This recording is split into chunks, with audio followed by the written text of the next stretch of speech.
Fingers crossed this is the last video you see me in a hotel room for a long time and I get to go home and just work. My voice is very shot after a long weekend, and then I went to a party that was in a loud place that didn't help. I'm back working in the Sonar DMB track that we were working on I feel like a month ago at this point. Remember when I said that we were going to try and make drum and bass music and that was going to be the next thing we were doing on this channel? The song has a drop that sounds like this.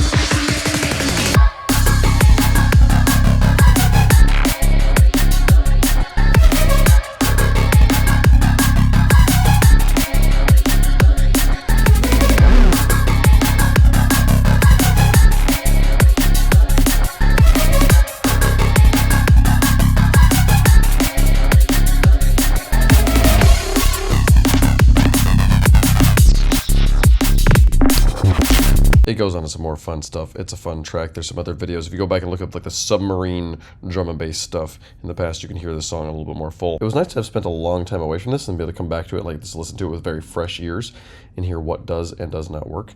And the first thing that jumped out to me was this sample at the beginning. The beginning of this track is very, very sparse. It's very...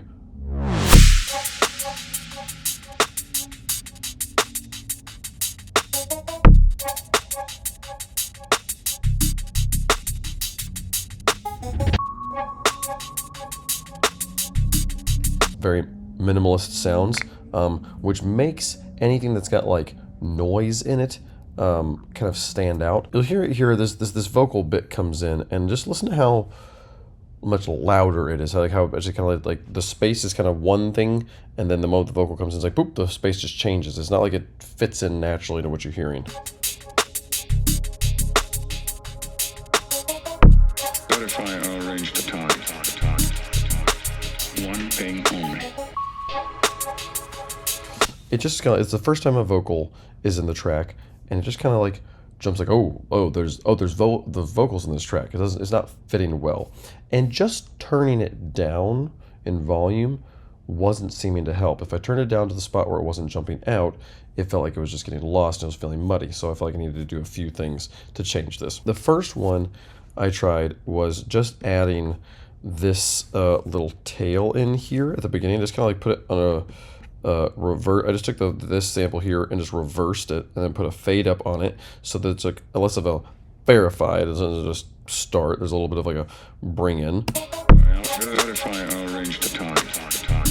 Which helped a little bit, but doesn't really solve the majority of the problems. So the next thing we tried was having it filter sweep in, and then I just decided, you know what, actually I think there's too many bass frequencies in here. I think it needs to be just kind of more of a high register sound. So we put this channel EQ on with a pretty hefty cut, and then had that cut automate in with this line you see down here.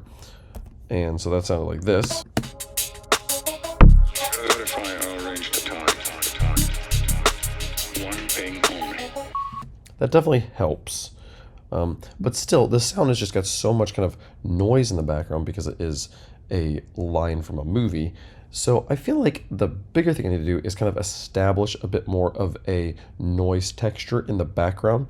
There's a lot, the negative space in the song is a lot of silence. And you kind of fill that silence with just a little bit of a white noise underlayer that I think will help make this fit better.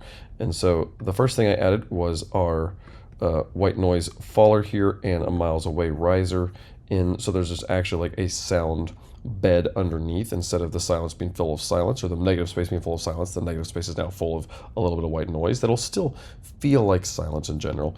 Anyways, you can kind of hear it here if I play it in.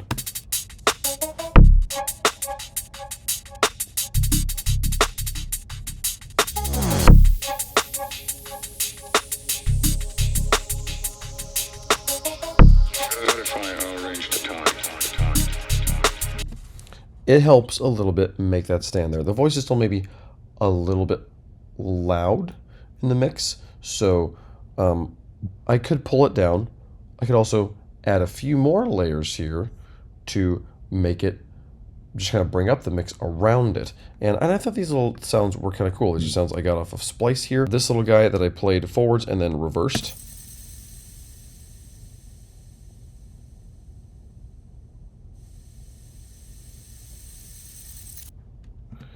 And Actually, now that I'm listening to it, I hadn't listened to this in isolation like that. I just kind of like put it in there and listen to what sounded good. If I pull this back to like here, maybe kind of put it in the halfway point.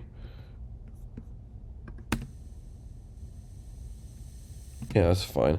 We can even have them fade into each other by doing this. Yeah, that's nice and even. Let's do the same thing over here. And then we also had this guy here, which was just kind of a cool sound. Really love the way that bounces back and forth. Very neurodivergent, spicy sound.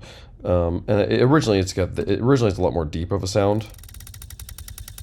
I think I'll enjoy using that sound for other things too, but we put a pretty heavy cut on it just to make it kind of a higher sound the way we want it. And then these things all combine, I think, to make a nice texture for that vocal to sit in.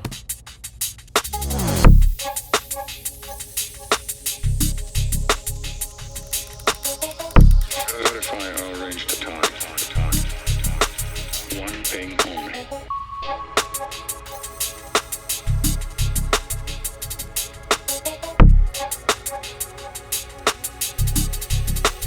One thing only. That felt good. I liked that. So it's unfortunate that I feel like the more I work on this, the less I can kind of hear how much the voice jumps out. My ear gets used to where it's sitting. And so I feel like I need to kind of like step away from this and come back tomorrow and like just play through the track all the way right at the beginning and see if the voice jumps out to me. So we'll see if that plays. I do want to try this here real fast. See if I like this placement better here. Good if I arrange the time. One thing only.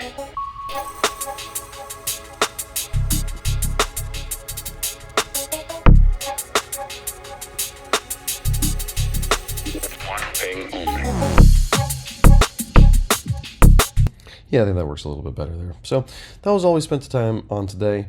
Our last day of working on music while on the road.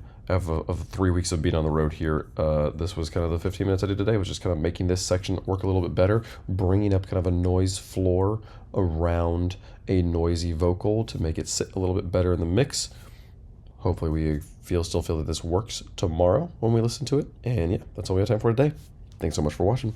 See you tomorrow.